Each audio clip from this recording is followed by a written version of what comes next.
the end of season awards. Lee, who received the League Leaders Shield in the Championship after a record-breaking campaign in which they won 26 out of 27 games and scored then finals, and scored 1,306 points, have John Asiata and Edwin Ipapi in the running for Player of the Year, whilst Adrian Lamb is one of the nominees for Coach of the Year. Keighley, who've already secured their promotion back to the Championship in 2023, had a 100% record from their 20 League One fixtures. They've got two contenders in Player of the Year, Mo Agoro and Jack Miller, and Reece Lovegrove is in contention for Coach of the Year. 10 other clubs have at least one other nominee, 5 in each division. So there's this is going to be carried out at Headingley as well, but on Monday the 26th of September, my wedding anniversary. And that is going to be streamed live on the RFL's R-League website and app. The nominees then for all of these awards: Championship Player of the Year award, John Asiata and Edwin Ipapi from Lee, joined by Joe Keys from the Halifax Panthers and T. Ritson from Barrow Raiders. The young player in the Championship, Sam Essay, who's played for Featherstone and Barrow this year, Ollie Leyland from the London Broncos, and AJ Taus from the York City Knights. Then Coach of the Year, Paul Carreri from Barrow Raiders, Simon Griggs from Halifax, and Adrian Lamb, of course, from the Leigh Centurions. Into League One, the Player of the Year, Mo Agoro and Jack Miller, we've mentioned already from Keighley, but Gavin Rodden's the other contender from the North Wales Crusaders. The Betfred League One Young Player of the Year is going to be between George Roby from Swinton, Leon Ruin from Doncaster, and Cian Tyra from Rochdale. And then Coach of the Year, Reece Lovegrove's going to win that from Keighley, but the other nominees are Joe Mabou from London and Anthony Murray from North Wales. Elsewhere, there's been a couple of retirements coming out of Widnes. So Matty Smith has announced it's his last season. He's retiring at 35 after more than 300 career appearances, having made his debut for St Helens back in 2006. He's played for Salford, Wigan, Catalans.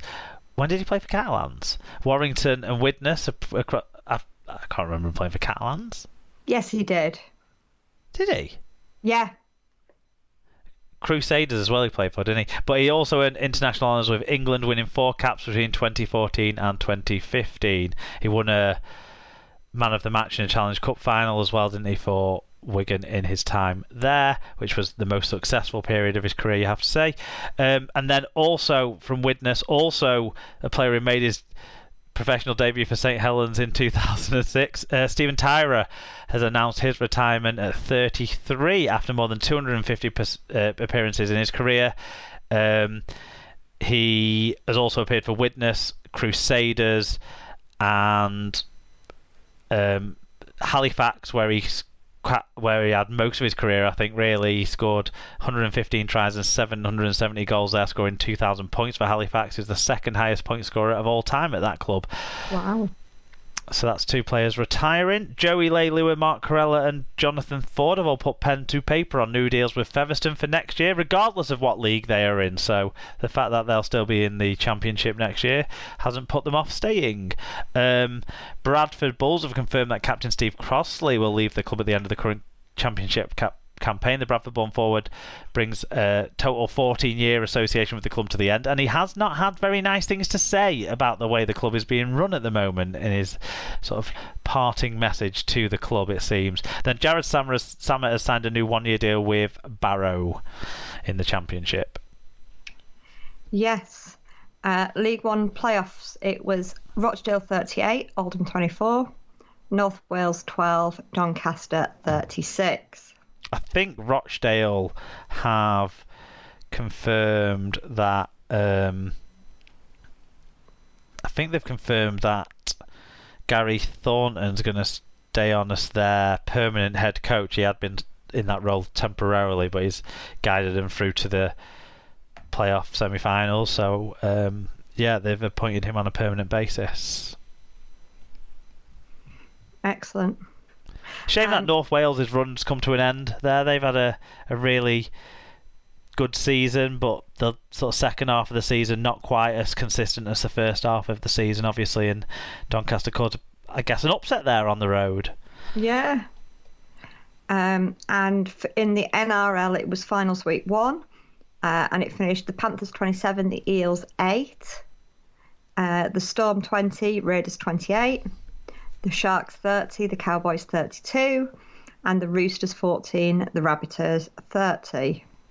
Yes, the mist failed to clear in Melbourne. There's one for Paul. Yeah, I didn't watch any of the NRL. I hear that Rabbitohs Roosters game was a cracker, and by the looks of it, the Cowboys Sharks game must have been decent too. But Sharks get a second chance, don't they? Because they finished in the top 4, so not all over for them. That's it for other results. Yep. Let's move into making our guesses for the playoff semi-finals. Yeah.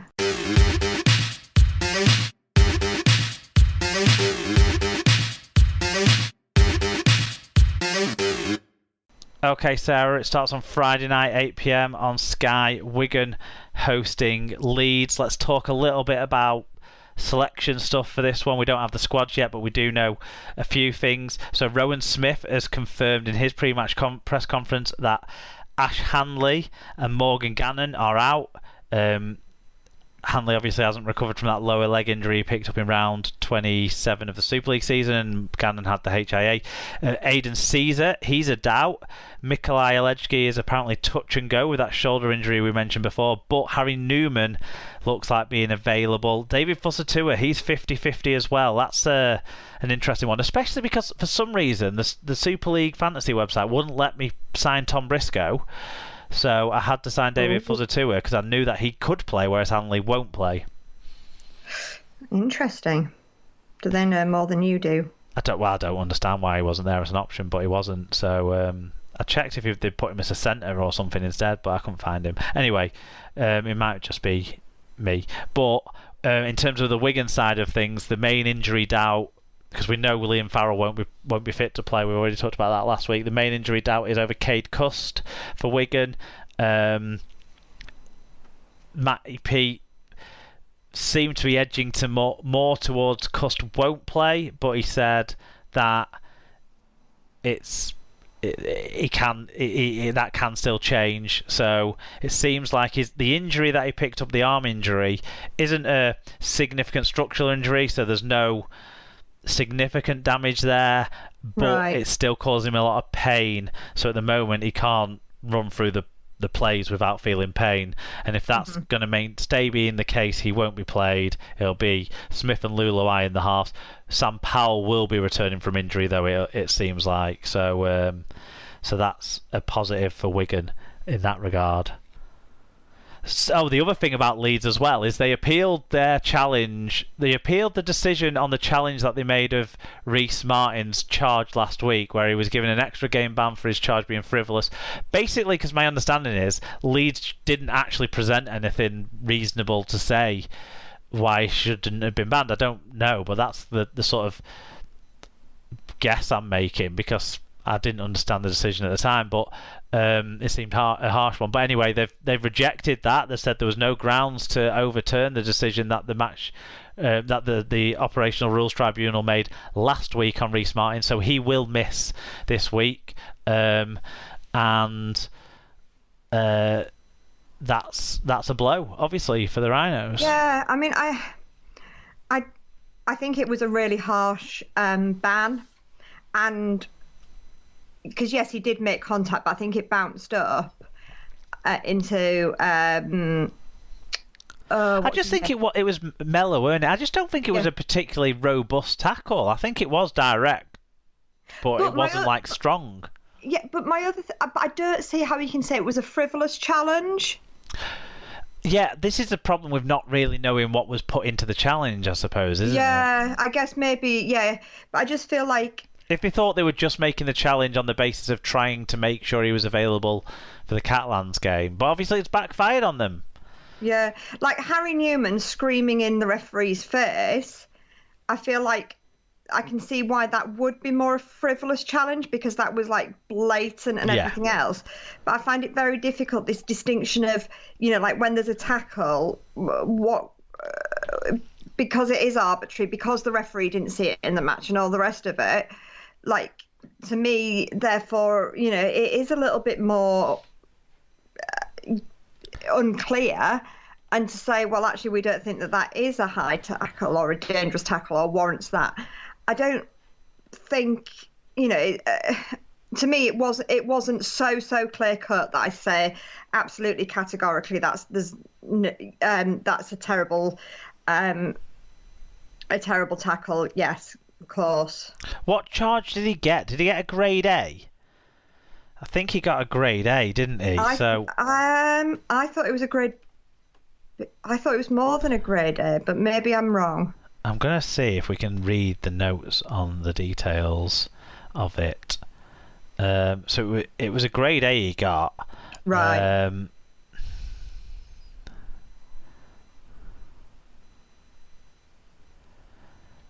Let's see. So because these frivolous charges, they seem to exist early on in the season, then they disappeared, and now they've suddenly come back again.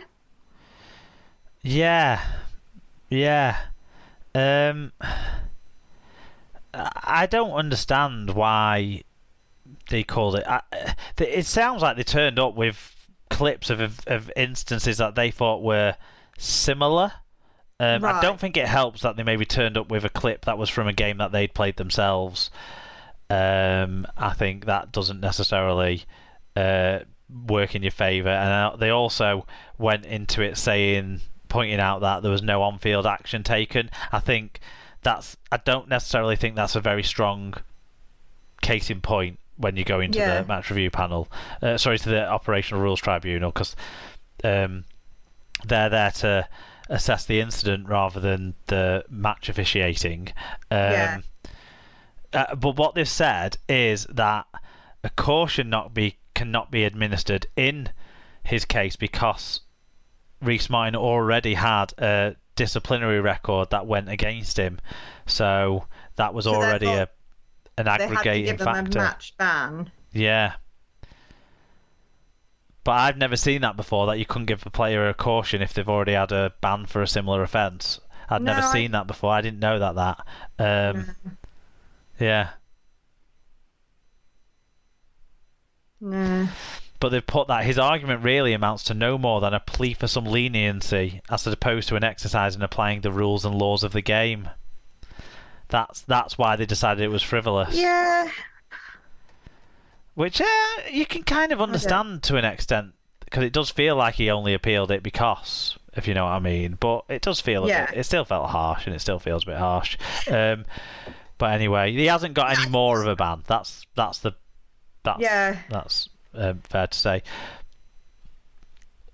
It does mean that Leeds have to win this game if that goal kicking record is to be broken, consecutive goal kicking record. It would be a fantastic way to break it in the grand final. But how do you think this game will go, Wigan versus Leeds? We've talked about who won't be playing. What about what'll happen from who will be playing? It's really difficult to call, I think. I feel like I would lean more towards Leeds if they were at full strength, but they have got potentially quite a number out. Let's not cry too much for them, because I'm not crying at all for Leeds. I'm going to go Leeds just because I know that you're going to go Wigan, and why not? Yeah, well, Leeds do have those players out that we've talked about. Wigan have got no Liam Farrell, potentially no Cade Cust, certainly no Thornley, who's been out for most of the season. But I don't think they have any other injury concerns, or major injury concerns anyway. I'm going to go Wigan. I think you have to back a side that has, to this point, not lost at home, has beaten teams convincingly at home. Wigan have only had one or two narrow home wins. One was against you guys, actually, wasn't it? Another Harry Smith drop goal to win a game earlier on in the season. Liam Farrell is a huge miss. We can't understate how amazing a player he is. However, Sam Powell coming back in for Wigan, I think, is a boost, and I trust I trust Matty P. I trust him to prepare the team.